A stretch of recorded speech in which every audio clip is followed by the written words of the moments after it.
Thank you, Carla, and thank you everyone at the Maxwell Museum for allowing me to have this opportunity to talk to you tonight.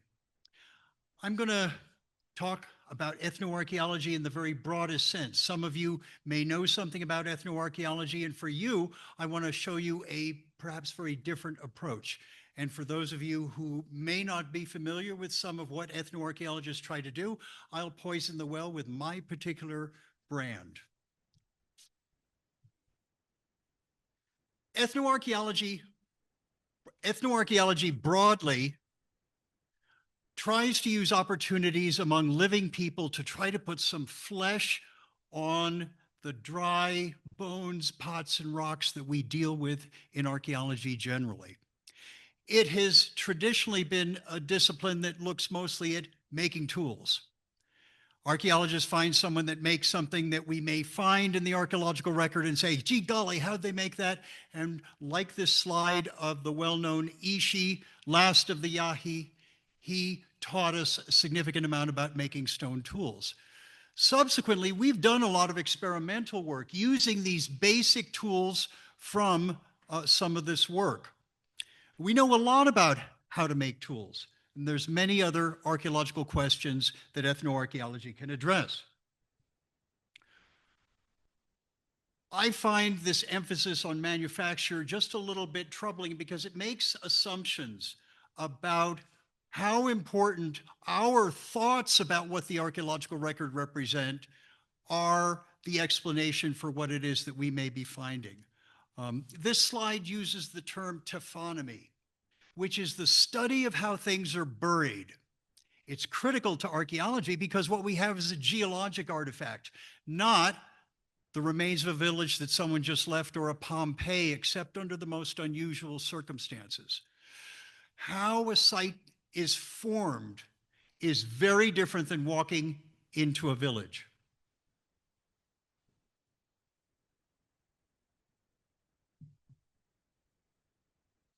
So the assumptions that manufacture are the meat and potatoes of ethnoarchaeology assumes that manufacture is so important that it structures everything else we see in the archaeological record. Well, that would be dandy if people just left after they made something, but they don't. They make something else, they clean up, they move camp, they come back. Years and years, decades, centuries, aeons pass, and that archaeological record is what we find. Whether the manufacture of a particular implement we find someplace in the record is represented by what we infer to be a manufacturing area for that thing or not is debatable. And the other question is, what else is it that forms the archaeological record?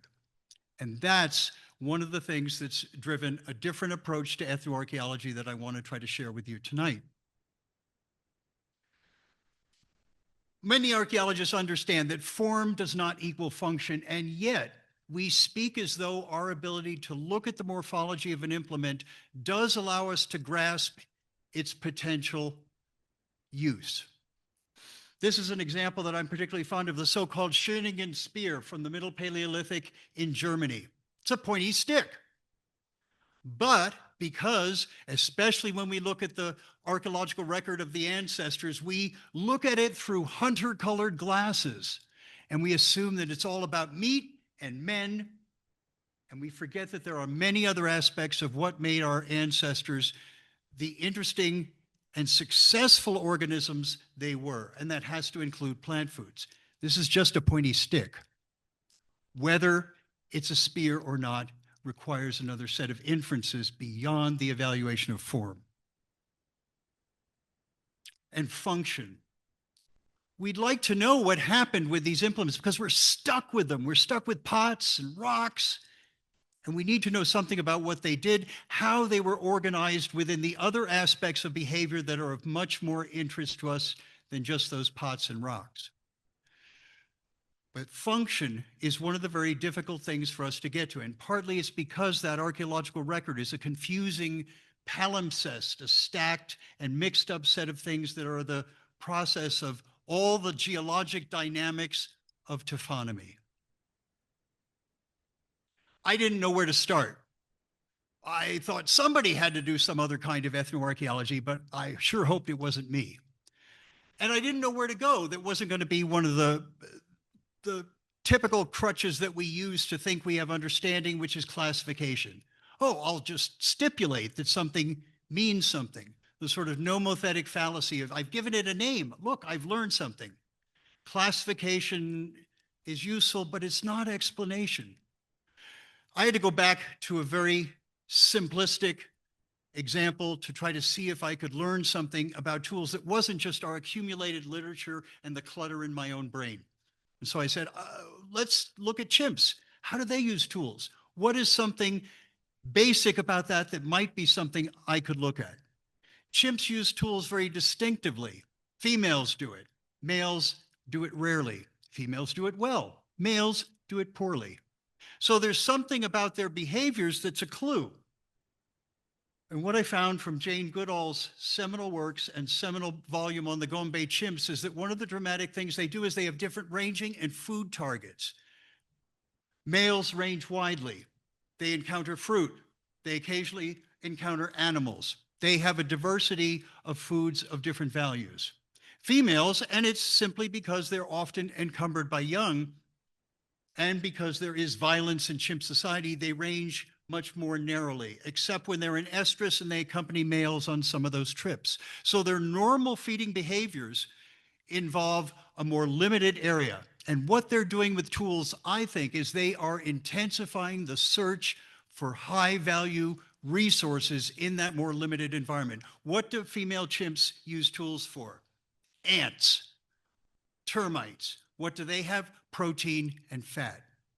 What are the other things that the chimps in Western Africa use tools for? Nuts, fat, protein. They are using implements to access difficult to get resources that are highly nutritious. And that's the natural selection stimulus apparently for engaging in those tool use activities. Humans do something similar. It's not just hunting that made us human. We found plant foods that were harder for other animals to get. Much later, we figured out ways to cook some of those foods that improve the nutritional quality dramatically. We have a different feeding niche. That's one of the things that's made us so successful. So this very basic equation between foraging, the quality of resources, and tool use made me realize that there are things in the ethnographic literature that are clues to what we want to know. Generically, it certainly looks like hunting is a more extensive search activity, and females concentrate on patches of known food locations. So there, I have something that I can use as a research design. I will predict that under conditions of higher mobility, you may encounter more kinds of resources and have more kinds of access issues. You should use your tools more flexibly. But you have a limited number of pockets. And if you're in a group that only wears loincloths, not many at all. Australian Aborigines use their hair as carrying devices, or the bone through the nose. That's a spare spear foreshaft because you don't have pockets. Females know where they're going. I would think that they maybe use their tools less flexibly because the access is repetitive. And that's how I set up my initial research expectations. I anchored it to subsistence because that's one of the things we know most about in archaeology. The science of taphonomy, of how things are buried, is best developed for how we understand faunal remains. And this simply comes out of somebody challenging the idea that hunting was the primary difference for us. We used to think all the bones in archaeological sites were dinner. In the 1960s and 70s, people said, well, golly gee, there's a lot of dead animals around the waterhole, the same context we're looking at archaeologically. Which ones are natural deaths? Which ones might humans have been involved with? And that stimulated a significant amount of rigorous research about the patterning from natural processes that modifies bones that we can subtract from our assemblages. And then we have the whole confusing mess of things that people do in different seasons at different times with different numbers of people, and start to work on those exciting patterns. The other reason to remain with subsistence is that while plant remains have not gotten that kind of rigor in taphonomic studies, we continue to identify new plant residues that we can identify. So we can see things that you can't see them as you're excavating. Sometimes seeds, if they're big, but you can't see pollen, and newer residues like starches and phytoliths are components of other parts of plants than just the seeds we consume or other components that we know what the meaning is. So there are now more ways to look at what plant foods and raw materials have made their way into archaeological sites. So that's the best anchor, subsistence, and what people do with implements.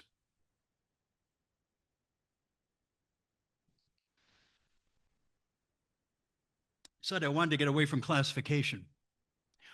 One of the exciting things done by a former very influential professor here at the University of New Mexico, Lewis Auer Binford, was that he worked in ethnoarchaeology, but trying to get away from classification. So he said, well, how do Native people classify their implements or think of them functionally? And he had people take stuff off, Eskimo people take stuff off snow machines and say, tell me what these are. And people organized it for him in a number of ways that had nothing to do with what they looked like, what they were, what they were made of. It was about the use. The concept of technological organization is thinking about what are the strategies that people employ out there. I'm going to use my observations of Pumé foragers in Venezuela using behavior observation methods borrowed from biology. It was controversial at the time in some sense, but it's just saying we're animals and we can use time allocation, looking at people. How many times do they do any number of things? And even before I can speak the language or become familiar with behaviors, I can take data. How long are people doing things and what are they doing? We don't have to use societies that entirely have the same suite of technologies that we are interested in archaeologically. And that's impossible. This is the modern world. Nobody is primitive. Everybody knows something about the global world as it touches them. But there are activities that people do that are of interest to us. Binford was able to look at reindeer hunting, and it was unimportant that they used guns. They were provisioned by airplane loads periodically. They had tons of clothing from religious charities. It was the activity that was of interest to him to look at Neanderthals. And he didn't have to take everything as an analogy, lock, stock, and barrel. He could look at parameters that were relevant. It doesn't matter what people have as implements if you identify also what that contributes to the overall observations you're making. There are behaviors out there that we don't understand well that we can benefit from looking at in the living world. I use museum collections because, as I've said, archaeology is the accumulation through significant amounts of time. I have a lot of time in the field, but that's nothing. It's 3 years or something, even out of the lifetime of a person who lives their entire life as a hunter-gatherer. And the archaeological record, hundreds of years, thousands of years. How do I use that paltry observation from the limited human lifespan to try to see things in the time depth that archaeology represents? Well, museum collections were an obvious source. There's not a lot of them for this particular group, but they go back hundreds of years or 100 years. Gives me another window through time. Archival documents do the same thing. These are observations that people made. And if you are willing to go through tremendous numbers of documents, there are gems everywhere, every day in my search into archives. And they provide critical views of what other people saw that are relevant to questions I have, no matter who made the observation or what it's technically about. So I'm going to give you a little bit of a background about the Pumé foragers and another part of their population, the horticulturalists in the savannas of Venezuela. The area that I'm showing you is part of the flat plains of the Orinoco. You know, it sort of looks like Wyoming or Oklahoma with palm trees.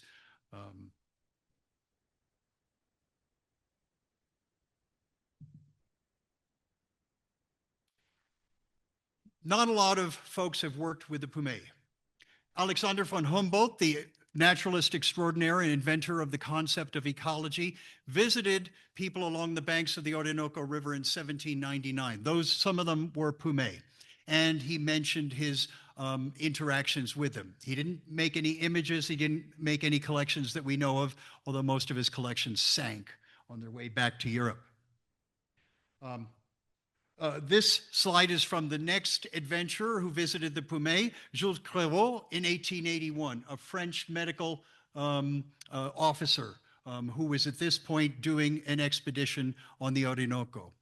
And this engraving, I will feature it later, but it shows the dance that the Pumé engage in, very similar to what is shown here. The Orinoco River is in the background. The next visitor was another French explorer, Jean Chafagnon. Chafagnon did very important work. He collected very useful vocabularies, and he collected a number of artifacts. Crévaux only collected a handful of items. So we have a few things and some observations from then. But anthropologists didn't really get into the Pumé until the earliest 20th century. Vincenzo Petrullo from the University of Pennsylvania visited the Pumé in 1934. He hurt his feet. He had to spend the whole time doing interviews, but his is the first ethnography with a ton of observational mistakes, but he started to put them on the ethnographic map. The next observer was Anthony Leeds in 1958, and one of his students as well. There were a couple of students of another alum of UNM. Steve Beckerman had a student who worked with the Pumé in the 1980s. The Pumé are approximately a group of 8,000 people. Indigenous censuses have been very unreliable since about 2000. And about 1,000 of them are still hunting and gathering people. So they're divided, and they recognize these two divisions within their population, the river-dwelling Pumé and the savanna-dwelling Pumé. And they equate with a horticultural set of adaptations up at the main rivers that are tributaries of the Orinoco and those that live in the savanna interior.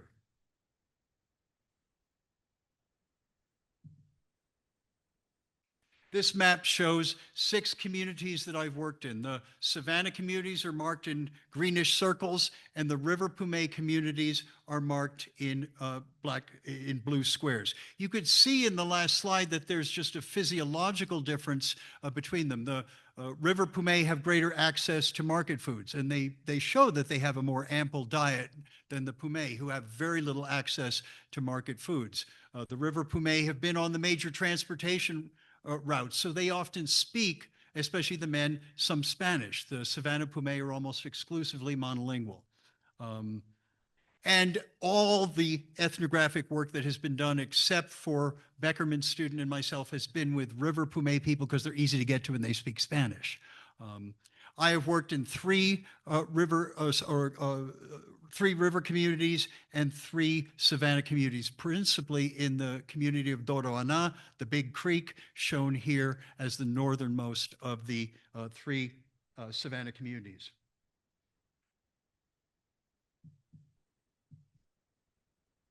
This is what things look like as you start to head out into the savanna, and this is a Pumé dry season camp with nobody else around them for kilometers. This is what you see when you go out into this incredibly dynamic environment. And the Pumé are mobile foragers. They have base camps, such as the one you just saw, that they occupy for a 6-month dry season. And then there's a transition, and they move to a 6-month wet season location. But they move around a fair bit. This simply shows some of the camps I tracked in one particular year. As the water table shifts, they move from one camp to the other, and they may make interim camps, and they have temporary camps from these as well. So they're still mobile foragers, although they have 2 main base season camps based on the climate and the environment. This is a hyper-seasonal savanna. 80% of the rainfall occurs within 6 months. It's around 180 centimeters of rain. And as you can see in these data taken from the community where I was working with my weather station, that there's very little rain during the dry season. And obviously, this has a tremendous effect on the water table, on faunal or floral and faunal communities. the significant amount of rain leaches the soils. It's very low fertility soils, very typical of exposed tropical areas. The low underbrush cover combined with that results in a depauperate fauna. Compared to many places, there's not a lot of animals to get during the hunting season. Like all populations on Earth, they have some interaction with outsiders, not a hell of a lot because there isn't a tremendous epidemiological barrier. There are all forms of malaria, Chagas disease, a variety of hemorrhagic fevers. The mosquitoes are more than impressive. I thought I'd have to turn tail and run within the first 2 weeks. The only significant presence were ranchers raising cattle, and then subsequently under the Chavez regime, military leaders who were given land that they didn't have a clue what to do with. So while there is some conflict, and there has in the past been significant conflict with Venezuelan nationals, unlike many people, the Savanna Pumé do not have many interactions nor conflicts because they're just too remote, which is why they're also hunters and gatherers. 6 months of wet season, 6 months of dry. Dramatic differences both in where they camp and what they eat and what they do with technology. During the wet season, 60% of the savanna is covered with a few centimeters to a meter of water.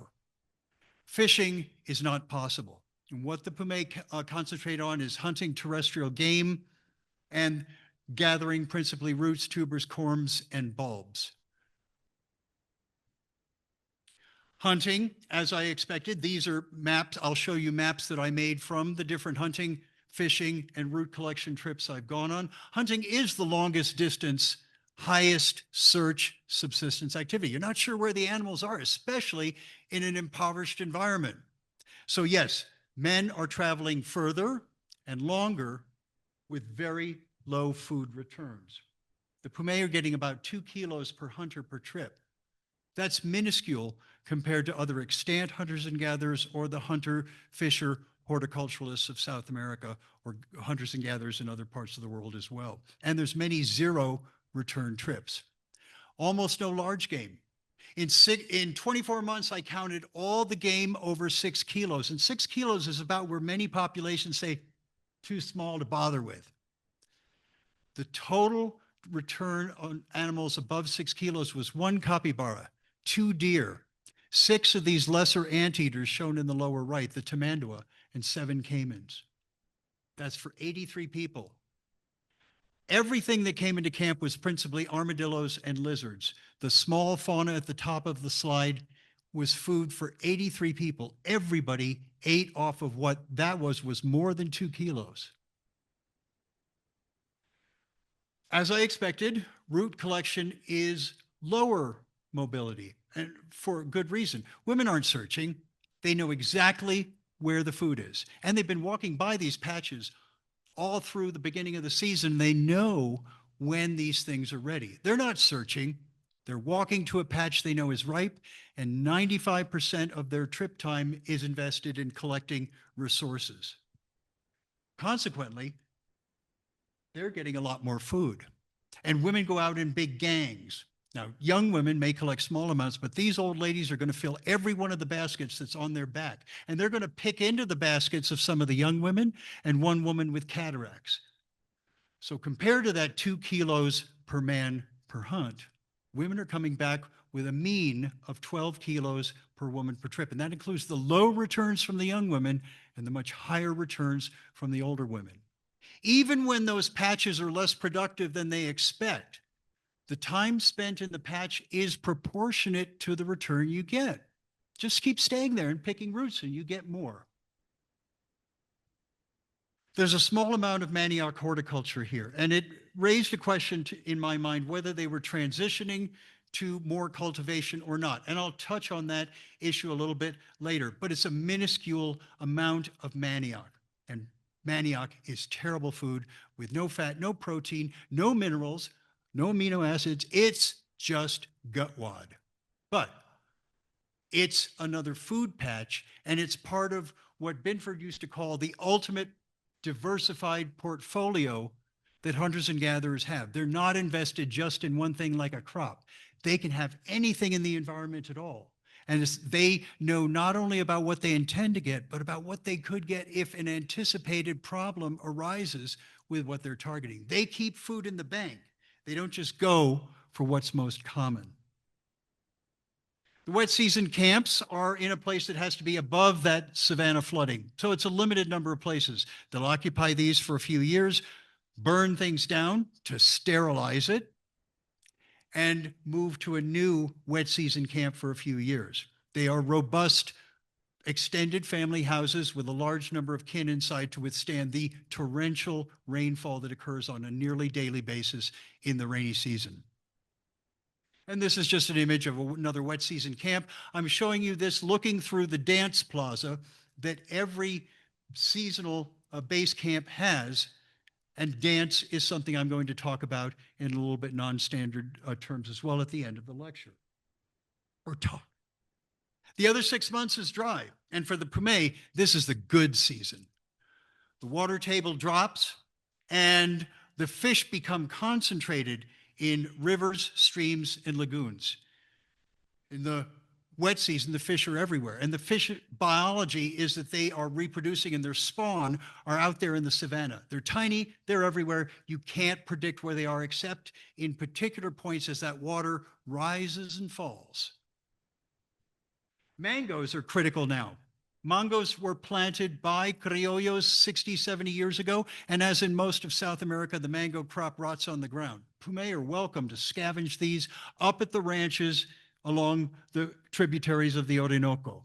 And people go in large groups, women especially, and they collect up to 150% of their body weight and then lug that back 8 kilometers to camp.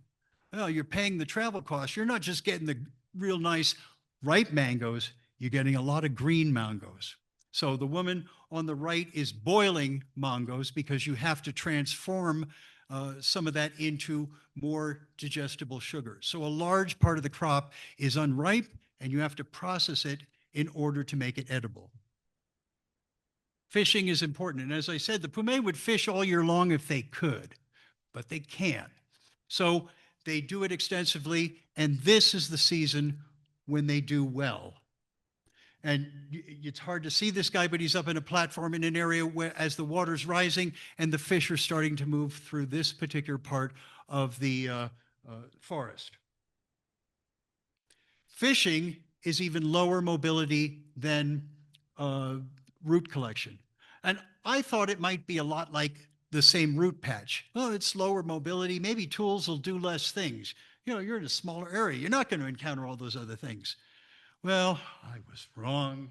Thank goodness. That's one of the cool things about science. If you set up your research, it talks back to you. And where you want to be is find out where the assumptions you brought to this, the best you thought you could do, are incorrect, so you learn something. I'm not the smartest anthropologist in the world, and I sure don't want to spend a bunch of NSF money only to find out that everything is just like I thought, and I am the smartest anthropologist in the world. Science, as Lou Binford said, is about expanding the horizons of your ignorance. And so that's where you want to be, is finding out where the best assumptions you can come up with are incorrect. Now, Pumé are still getting low returns per trip, 2 kilos per fisherman per trip. But unlike hunting, where only 1 or 2 men are hunting on any week, everybody in camp fishes every day. Some men go out more times than once. And boys can do this activity because it's low skill and low strength. And they can come back with almost adult-sized returns. So absolutely, there's more protein and fat in camp. And fish are in their best condition during this season because they are packing on the fat in gonadal recrudescence, growing their reproductive organs for synchronized wet season spawn. So the Pumé are catching them at their most nutritious stage.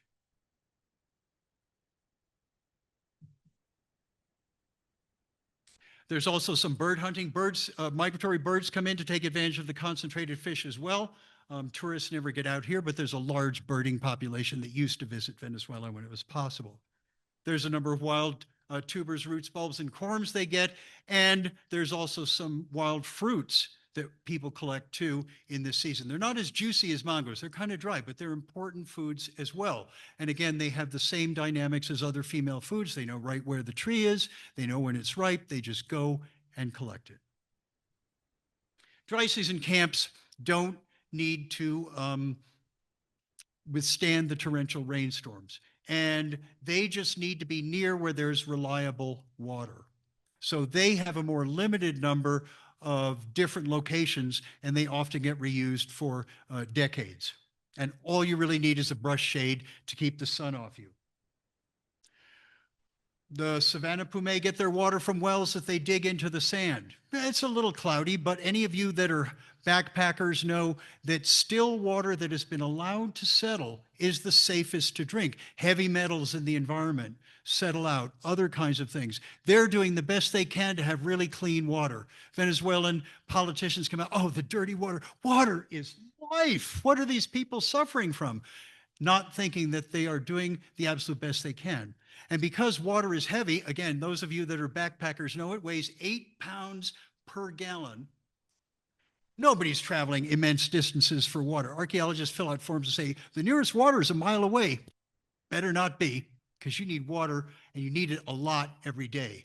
The women collect water multiple times a day, and they're the ones that make the decisions about when to move camp for the dry season and for the wet season. As those water tables fluctuate, they start to say when it's about 800 meters away, too far, guys, you need to start building the dry season camp or the wet season camp. And some of those interim camps are between those two settings as the water table is dropping or rising.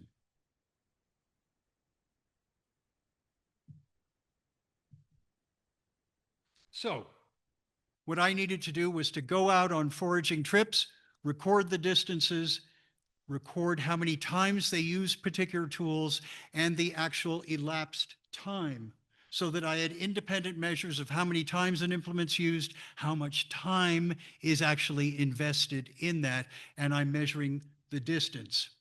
Back in those days, it was a pedometer. Bob Kelly, a well-known hunter-gatherer researcher, looked at one of my research designs and in about 20 seconds said, gee, Rusty, how come you're not using GPS? I was like, gee, Bob. At that time, GPS cost $12,000 and my grant was for $6,000. So I did some old school stuff, but adjusting pace and using aerial imagery and topo maps, I have good estimates on the distances. So I recorded all the tool uses, the number of minutes, and I got some really interesting surprises. Bows and arrows function more flexibly than any other implement within their repertoire. And these are tools that are designed specifically just to shoot projectile weapons. And if I count the number of times that someone shot an arrow and the amount of time that that took, it's the smallest component of bow and arrow use. Bows are used as clubs, digging sticks, carrying poles, situational extensions. Arrows are used as knives, piercing things, and also carrying devices. More bouts and more time than they're used to fire arrows. They are the most flexible implements that are taken on hunting trips. So here's just another couple of examples of these. And this was a surprise to me because as archaeologists, we assume that somehow form reflects something we can see. Well, gee, it is designed to fire projectile points, but that is the least frequent thing that we're encountering it being used for. Now, these are case specific, but that's still an important observation that there are other aspects of what implements are used for that we need to be aware of, that flexibility that is part of human use of technology when you have a limited number of things that you can carry with you. Knives and machetes, they're designed to be multifunctional. That's their design. Well, on trips, they're almost exclusively monofunctional. They're used for one thing and not anything else. Now, the other thing that this allowed me to understand is, gee, well, that's just on the individual trip level. I've been there for a while. What do my data show me? Well, my data show me that at the deeper time scale, there is something different that relates more to what we think about how design relates to use. Bows and arrows don't have a lot of extra use in camp. Arrows might be used to drill beads, but really they're not used much in camp. Knives and machetes, yes, they're monofunctional on trips. They're monofunctional on women's trips. They're used for a lot of different things in camp and a lot of other mobile things. So in the deep time scale, bows and arrows are monofunctional and knives and machetes are multifunctional. But you need to look at that at a different scale. Now, this isn't obscure in archaeology. We think that we're looking at the shape of something. Oh, it's a projectile point, it's a knife, this, that, and the other thing. We have techniques such as residue analysis and use where that can tell us something about the history of that implement's use. And if we widen our assumptions that it's not just the edge, or it's not just that this is a projectile point and everything that's useware on it is projectile point use, maybe we'll learn something else. And in fact, other researchers have looked at the taphonomy of wear and residues on implements and found things in the middle of the tool. They found things that are perpendicular to the edge. Oh, that tool was being used for something else. We have the ways to look at this. We just don't always think about using those techniques to look at alternate uses rather than what we assume the implement was principally used for. Women's technology was almost exclusively monofunctional. No surprise there. As I've said, they're harvesting foods that they know are out there. Yes, those implements also have alternative uses. But when I look at the number of bouts and time, women are using their implements redundantly for digging up those roots and carrying those things back to camp. Now, there are other uses in camp too, but the nature of subsistence dictates the use profile of these implements, not the design. I also was able to see things about children's tools. We think that there's miniature implements, and that's the only way we recognized kids' tools in the archaeological record. Kids use adult tools. Kids break adult tools. Most of their toys are adult implements. Toys are a different thing. They go through incredible fads, and many of them are difficult to identify without observing how they're used. And really, kids are mostly using adult implements and mimicking adult activities as they learn and practice adult skills. I'm going to reiterate that we don't need to just find groups of people that are using the precise implements that we're interested in if we look at the behaviors that are of interest to us in the past. The world opens up and we can look at many ethnographic settings to answer the many questions that we have in archaeology. And it is not the junk that we're interested in, it's the information. I tell my employees at the Office of Contract Archaeology that archaeology is like trying to reconstruct what our society is like from cigarette butts and bottle caps. Garbage. And we have to try to figure out ways of understanding the contexts in which that has been discarded and turned into a geologic artifact to learn about the things we really care about, past human behavior. We're also dominated by the idea that the implements that we find in the archaeological record are important because we found them. And we all know that only some things preserve in the archaeological record. What we don't know is even how much that represents of the total technological suite. We're looking at an unknown universe from which an unknown sample has been drawn by our recovery methods. And then we go and think, well, oh, these tools are really important. God, these people, look at the investment in this. Oh, really, really exciting. This is one of the reasons I also wanted to do museum ethnoarchaeology. To see some of the variation through time that I could not experience because of my limited human lifespan. To see what else I could learn at the time depth that's critical for archaeology, and also to look at one of the observations that I've made about the importance of the tools that we don't find in the archaeological record. This image of a caiman harpoon with its palm fiber cord tells a bit of that story. So the metal point is all we're going to find. Takes the least time to make. The cordage, you have to collect the raw material over months. You have to dry it. You have to process it. You have to roll it into string and collect it, turn it into a big ball. That takes a little while. It takes most of a year just to make some of that cord. Now, during that year, you're pulling that out multiple times. You're using space for that activity. You've already made the point. That's done and gone. The organic material, I've done other presentations where I look at the amount of time and the number of bouts, and boy, hard, durable material that's analogous to stone is the least commonly processed thing in the ethnographic record. It's organic materials that dominate everything. One very prescient researcher in Australia, Norman Tyndale, actually timed the amount of effort it took to make the most complicated piece of Australian stone tool technology among people who were still habitual stone tool users. Now, admittedly, it wasn't ultra complex. It was less than a minute. The spear that it would be fit to required months of staged manufacture with multiple bouts by multiple individuals. So its effect on the spatial patterning in the archaeological record is far greater than what it took to make that point as well. And these materials are practically invisible to us. Probably more than 90% of all technologies ethnographically across the entire world, including the high latitudes, are made out of organic materials. And museum collections will show you that. Everything is organic. String, cordage, basketry.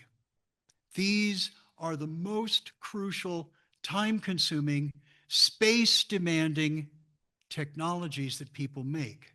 If there's something that structures the archaeological record, it's the things that we don't recover easily.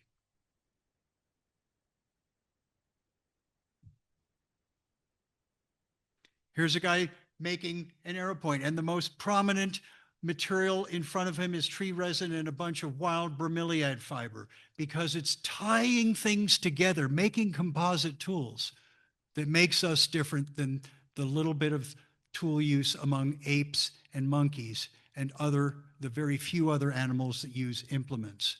We have found ways to combine them in incredibly complex ways. And it is cordage and organic materials that makes all of that possible. You know, these aren't things that we can't find in the archaeological record. Fortunately, all the materials that are used for basketry or string are normally very high in silica phytoliths. And I showed you an example of these, now not a recent material that we can find in the botanical record of archaeological sites. We have ways of looking for this, but we have to sample because we can't see them with our naked eye. We have to say organic implements are here, and we need to sample the soil in ways that allow us to try to find out where and what they may have been working with. Again, not something obscure in the record. It's just something that we don't habitually look for because we're not thinking about it, even if we have in the back of our mind the importance of the things we don't find. One of the audience members asked me about changes in arrow points, and this was one of the interesting things that also was critical to looking at museum collections. I found a whole bunch of devices on the proximal end of these large game points, either these sticks or sometimes they were a round stop. And as far as I can tell, what that does is it prevents deep penetration of the foreshaft. Well, why the heck would you want to do that, especially among people who are not getting any large game? Now, when I was there, metal was really scarce. All of it was either scavenged from Criollo camps or traded in as worn out tools from their River Pumé relatives. What this tells me is that into the 1950s, metal was even scarcer. And what they're doing is they're preventing the loss of that big hunk of metal in case that's a crummy shot and it doesn't penetrate to a killing wound. If the animal is just going to run off and lose that arrow, might as well be right there for you so you can pick it up. They'd rather lose a bad shot animal that isn't going to die rapidly than the metal. Metal was even scarcer in that period.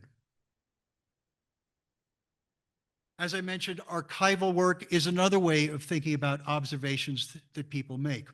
One of my questions for this research was about the use of manioc as a food. Are the Pumé transitioning into being more horticulturally or agriculturally reliant? as is usually the picture that is promoted among most hunters and gatherers have some level of involvement with wage labor, market foods, or growing foods. The Pumé have very few market opportunities, very few wage labor opportunities, and what I found was that military folks had made observations that small gardens were present at all of these Savannah camps. And they couldn't keep, as they were grabbing these people to take them to missionary reductions, they couldn't keep them from going out in the Savannah and collecting wild tubers.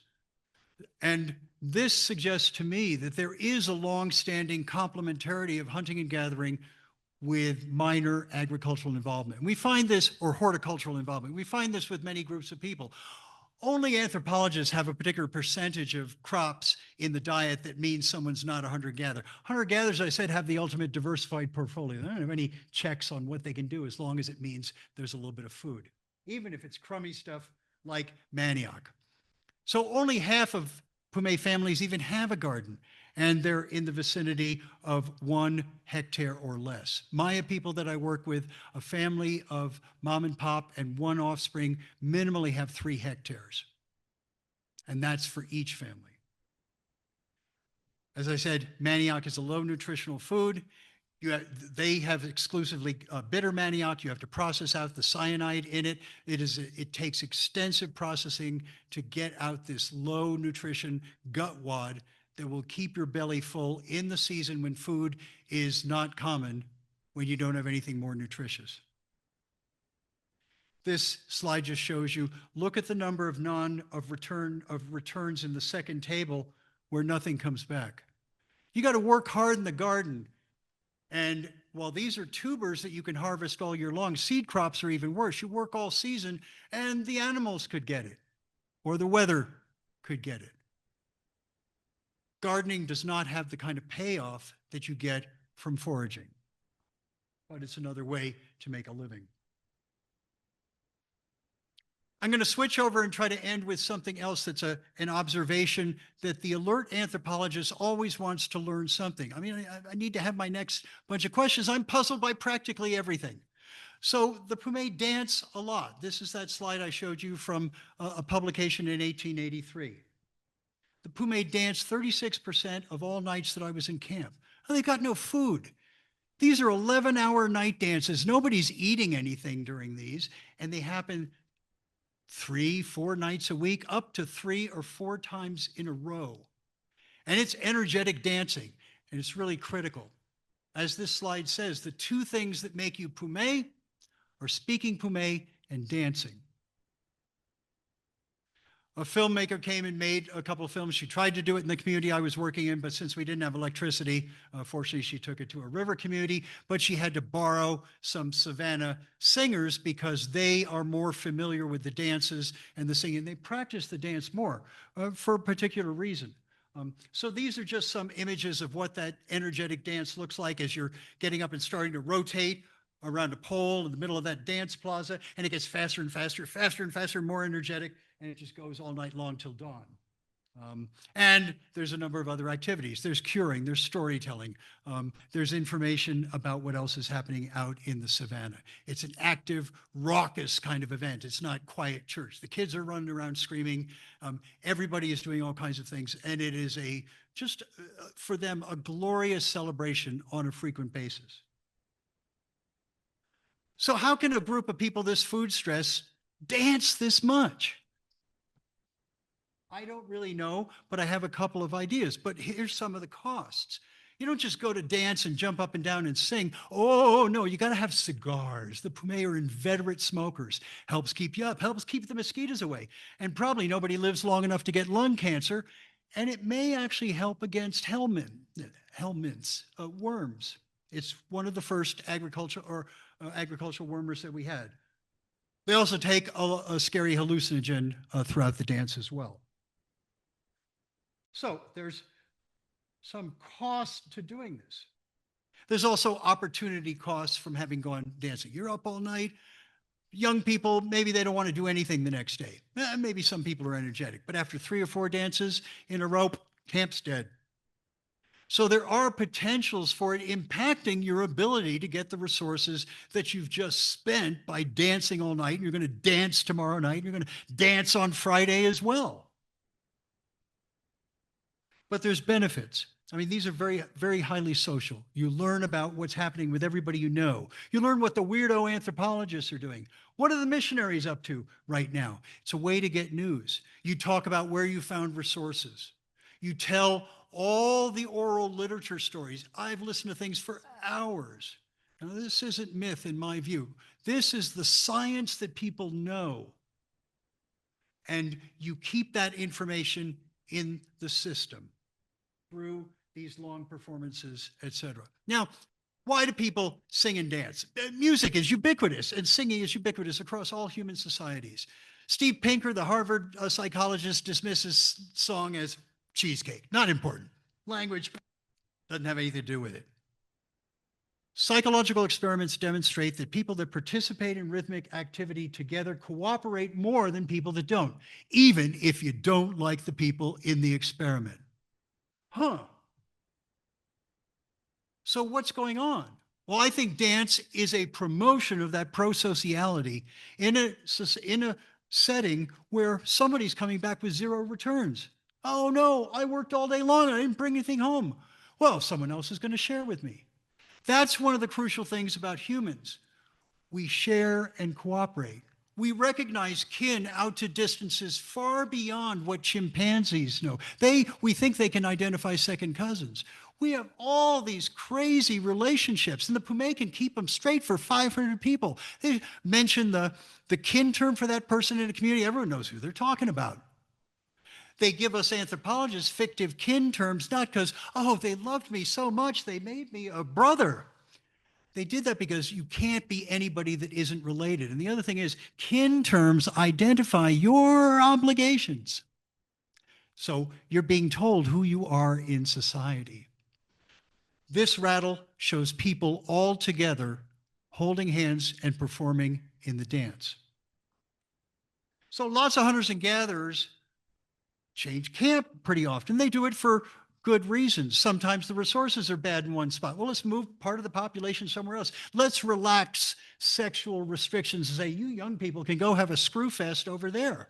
Take the pressure off the old folks and some other bunch of resources. There's many reasons to change camp besides just accessing the different resources that you have. You can split who's where. Now, the Pumé do make temporary camps, but they're not a significant division of the population. This fish camp is not far from the main camp, and people from the main camp are coming and getting fish, so it's also tied in with what's happening at the main camp. So why don't the Pumé break into smaller groups? I mean, in the wet season, when things are bad, fewer mouths to feed. In the dry season, when there's plenty of food, everybody can get it. You don't need to all live together. What I found, though, through looking at where people live and where they marry is that there's very stable relationships. There's deeper time movements so that less related groups of people may come to a particular area and they intermarry among people more locally. These are the same people you grew up with. Huh, the same group of folks. So you're paying off the fact that you can only share a minuscule piece of an armadillo or a lizard in the wet season for the fact that you have fish every day and everyone exchanges the same amounts. But it's setting up those exchange relationships. Lots of traditional people have exchanges that everybody has the stuff they're giving. It's not important, no matter what many archaeologists think in many cases. Sure, there's stuff people really want, but they don't get it. They get the same old stuff they can make. It's a way of setting up those relationships for when it's really critical. Now, this is something I can't observe because they dance and they do this and they don't break up into groups. So this is a case where AI or really just pattern recognition in computers or modeling would be necessary to set up a situation where you did break them up and have fewer hunters in one camp where they have to work harder and they're still having only 2 kilos per trip on successful ones and lots of zero returns. Are they staying together all the time and trading and exchanging because you need that cooperative reinforcement? That's my working idea, and that would be something to use computer modeling for, because it's not something I can observe as a real activity with these people. One of the things this emphasizes is what I and many others do think is the critical component in our human evolution. It's not conflict, as Richard Wrangham says, using an analogy from chimpanzees, a perspective on the aggressive human that was popular post-World War II and Robert Ardrey's The Hunting Hypothesis, where we're just violent people. It's just our human nature. We just can't help ourselves. Vladimir Putin's just who we all are. What's different about us is that we don't feed individually. We feed cooperatively. When chimpanzee moms wean their kids, they're on their own, and the mortality is incredible. Human adolescence and this life period called childhood does not exist among the other great apes. We can't overcome the probability of childhood mortality from diseases that people can't see or understand. But we can take care of those people that make it to weaning. And not only do we take care of them, but they start to learn to become functioning individuals in the society. They offset some of the cost of their own siblings, even if it's not a fully adult return. Although remember, those boys are fishing completely useful amounts. Uncles have particular obligations in almost every society because they know that their sisters' children are genetically related to them. That's probably why they have more obligation than fathers' brothers. Who knows who's having an affair with? We use kinship networks. We use the cooperation among all generations and across space in ways that no other ape or cooperative breeding animal does. It's not our violent nature. It's not something that we're so omnisciently smart. We cooperate, and that allows us to have inhabited every part of the earth. Thank you very much.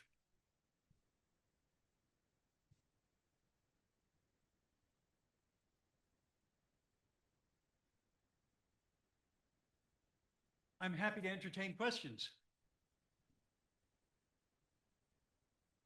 Yes.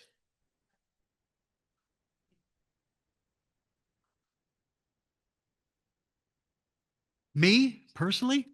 The question is, what obligations do I have through my kinship? Well, it's interesting. I mean, they manipulated my kinship.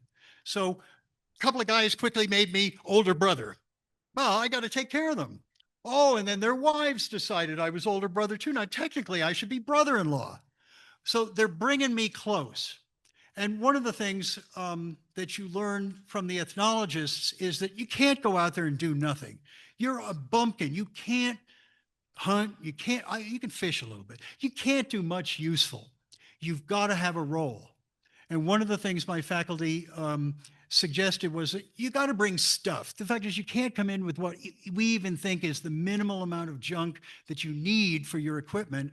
It's duffel bags full of stuff. And these guys have nothing. I mean, their clothing is all worn out. Well, when the river guys wear out their underwear, they bring it to trade to these people. So every 6 months, I had things that they couldn't possibly get: knives, machetes, clothes, a few axes. Every once in a while, I'd hand out a few axes or a few of the more expensive, heavy implements. But everybody got something every 6 months. I'd buy a little bit of market food, and we'd eat like princes for just a short period of time. The other thing is I carried a lot of medicine. And I had both the Merck manual for very detailed information and a fabulous publication by the Hesperian Foundation called Where There Is No Doctor. And with that, I was able to cope with medical situations. Most of it's just cuts and bruises. Some of it's really bad cuts. And some of it's nasty infections with fiery guinea worms. I had a woman whose entire scalp was covered with pus because her husband had tried to dig these things out with a louse comb, and instead it had just, created this infection that was cementing her hair. And I had to shampoo her and then start going after the critters. But the most difficult one was a twin birth. I was told there was a birth problem, and I went down to the camp where this woman was giving birth. And here's 10 grandmas who have birthed hundreds of people, and they're all crying. I was like, oh no, what am I going to do? Well, Where there is no doctor says, well, then there's a problematic twin birth, you should be going to the hospital. It's like, gee, did I forget where there really is no doctor? But they had a technique where you're going to turn the baby, because the problem we were in was one child was on the ground, and they weren't going to cut the umbilicus until the other child was out and the placenta was out. So I turned the baby. I started turning the baby until we could get the child into a normal breech delivery. And that saved the mother's life. And then they allowed us to cut the umbilicus of the stillborn child and the one that was living, and she could finally reach the breast. So you find useful things to do, or you promote what they care about to the powers that be in the corrupt and inefficient political system. You try to be the voice about the things they really care about. Because when the government officials come out and say, oh, we're so poor, we don't have anything. Look, I don't have any clothes. My hammock's got holes in it. We need stuff. But when push comes to shove and you stay there with them for a long time, what they say is about that land encroachment slide. This is our land. And we don't have any title to this. They don't know what title is, but they're saying we don't have any ownership of this. And this is also the critical thing about learning the language when you're there. It's not popular in modern ethnography to learn the language. Oh, they didn't speak Spanish. There was one guy who spoke Como te llama la papa usted Spanish, and the second day he said, that's enough of that crap. You need to learn human language. Well, that allowed me to both have a public persona and a relationship to people. It allowed me to understand that oral literature is not just myth, and taboos are not just goofy stories. This is science encoded in metaphor.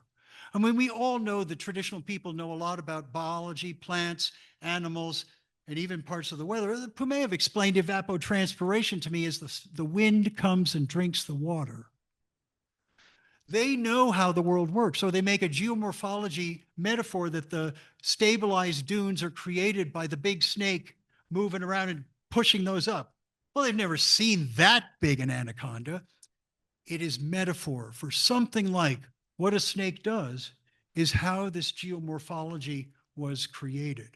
And without the language, you miss the sophistication of what people know about the world. I mean, these guys, it's no surprise the Maya, for example, have all this star information. For God's sakes, they live out under the sky every night. Their knowledge is intense, and it is important for us as anthropologists to appreciate, because it also conditions what they know and how they plan what they do. And the other thing is their language is beautiful.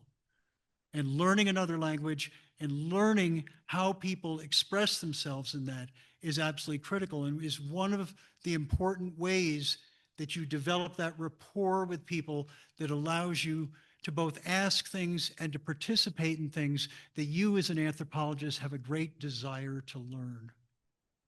There's an endless number of things one can do, but you do what you can. And some archaeologists say, well, you gave them stuff, you're changing their society. It's like, you've never worked with living people, have you? You can't just waltz in and, no, I'm not going to give you anything because I want to see what you do as poor people. Not going to work. So it is a way to have a role, and that's absolutely critical. Other questions? Yes.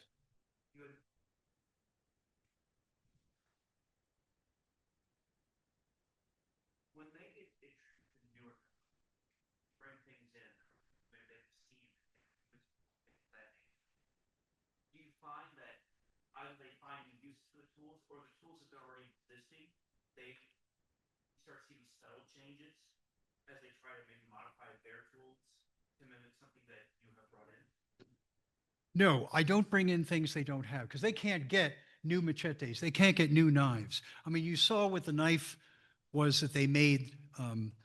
They have worn out machetes, worn out knives. When the River Pumé wear out their implements beyond utility, they trade it to the interior Savanna people. So I don't bring them things they don't know. I just bring them things they can't get new.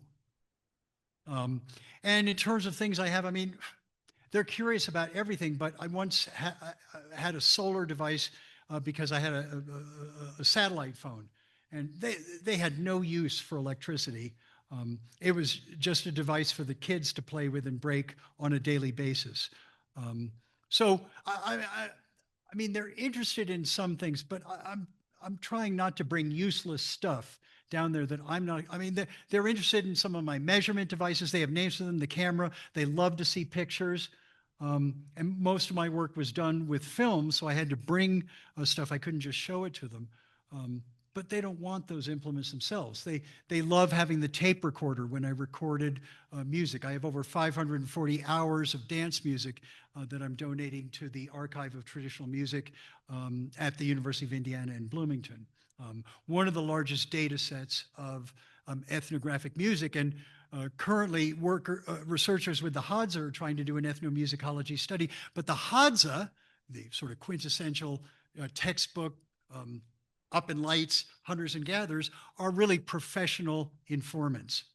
Oh, they have cell phones, their kids go to school, and they have now said that their music is proprietary and you can't use it for research.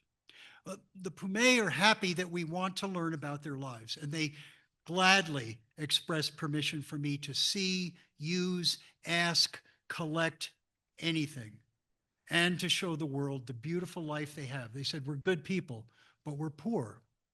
And the other thing they said, we were watching some Criollo religious thing, and they were giggling about, reading the Bible on the back of a donkey or something.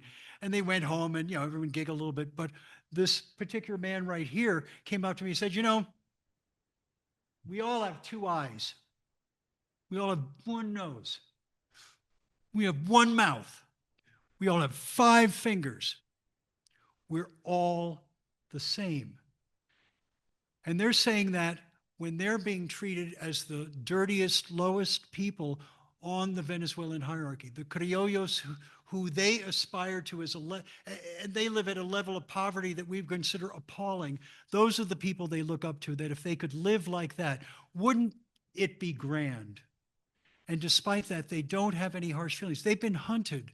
Like most South American Indians, the pejorative term that's used for them is turned into a verb to hunt them. So the term used for the Pumé is yaruro, a perversion of their word forgive me. So the term that the literature used for a long time was essentially the gimmies. Hey, give me that, give me that, give me that. Because when they encounter other people, it's, you got a lot of stuff, why don't you give me something? But they turn that into a verb. Yaruriar is to hunt and kill yaruro. And in 2005 was the last time I was there, when there was a massacre of 5 people by a criollo who accused them of eating one of his pigs. And one pregnant woman who survived because she hid in a stream said, we were eating an armadillo. So despite all this, they see the humanity in all of us. Yes.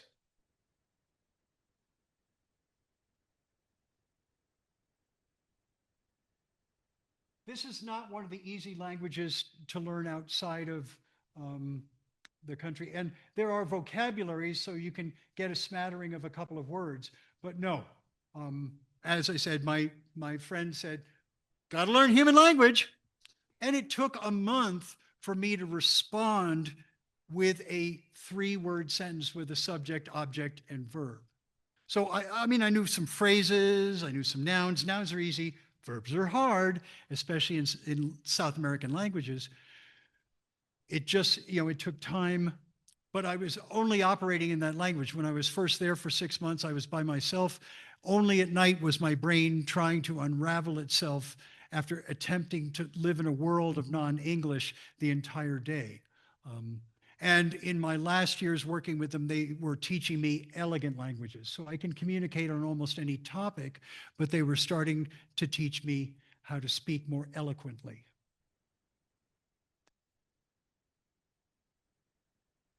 Let's get a woman in. Sorry, I'll get back to you.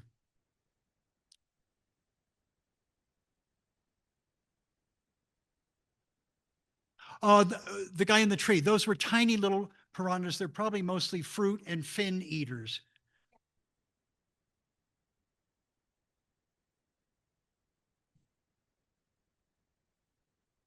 Yeah, they're essentially silver dollars, metinus.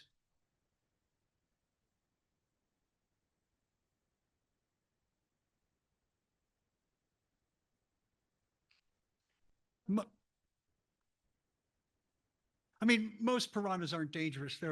They have a fierce reputation they don't really deserve. The Teddy Roosevelt approach to them, stripping horses and stuff. They scavenge carcasses. Um,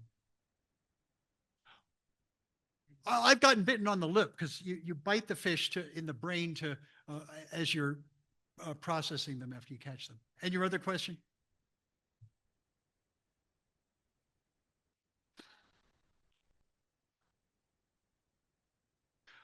I have wanted to go back since 2007, the last time I was able to be in the field. I returned to Venezuela in 2007, 2008, and 2009. And the Chavista socialist ministry was not issuing permits to not only foreign, but also Venezuelan anthropologists. And I was unwilling to risk my reputation by thinking that I could go to the field without permits. I tried to help colleagues one time who wanted to visit a neighboring group of people, and they thought they were smarter than me by far, and they decided they would, they didn't have any luck figuring out how to go there. They just go visit the Pumé. So they hopped on a bus, went down to the jumping off point in the town. The intelligence police went to their hotel with automatic weapons and interrogated them for 2 days. And then they put them on a bus back to Caracas. And I was sent a picture where they said, look, there's a whiteboard with your name on it. They were looking for you. I said, they didn't come to my hotel in Caracas with arms, and they know where I was staying. You did that. And the other thing they never realized was that the people in Venezuela who helped them with their questions were questioned by the intelligence police as well. And that's serious stuff. I mean, those people end up in prison and jump out the window in alleged suicides. So they were really careless to do that. So I did not go out. I would go back in a heartbeat. Venezuela will not be safe for a little while, at least. But if I can ever go back again, yes, I would love to go back. Of course, I worry about them on a daily basis. I mumble to myself in Pumé because that's the only person I got to speak to in it. None of the other researchers I brought ever learned the language well. One person learned a little bit, and none of the others learned any, really, other than a few words. Pumé mai tane kode. Handi hono kono kode hunipe. Handi ui perdi. I speak Pumé. I've lived there this many wet seasons and this many dry seasons. And that is how I speak Pumé.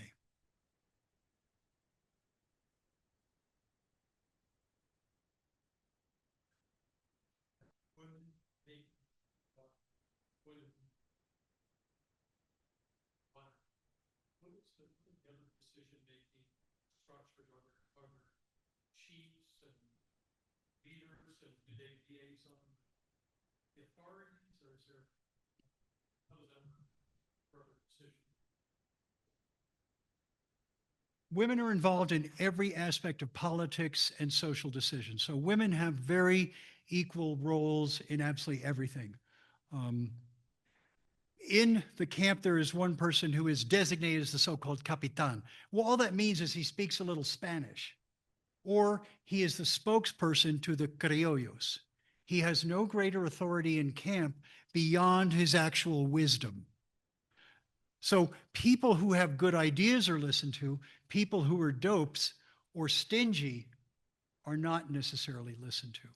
So it is the authority of your track record of making wise decisions, being a cooperating participant, being generous, that make you have essentially a kind of leadership position. Your skills, your ability to bring in food, the wisdom of decisions that you've made in the past. But there is no real leadership position in that way. And the people that lead those dances in the literature, they're called shamans. Hui. Every man sponsors dance. And they're not shamans. There are some people that perform particular activities, such as so-called spirit possession. But what you find is this is a smart person saying what should really happen in relationship to a difficult situation in camp. Or a man misses his mother terribly, and his possession is his mother, so that she can speak to him and he can have a moment of less anxiety. Being able to hear and know what they're saying and being called to the floor. I've spoken to both my real dad and my Pumé dad from the camps of the dead in a 45-minute interview about what have you brought us this year? And what they're trying to do with that is remind everyone, because it's been 5.5 months since I gave out stuff. They're reminding everyone that even though they're anxious, I have given them a lot of stuff. So my dad would say, well, what'd you bring the Pumé this year? And I would have to list that. And that's a way of them reiterating in front of everybody and the visitors my role. I'm not necessarily speaking to them in the camps of the dead. I'm obviously speaking to the living. Well, thank you very much for this opportunity.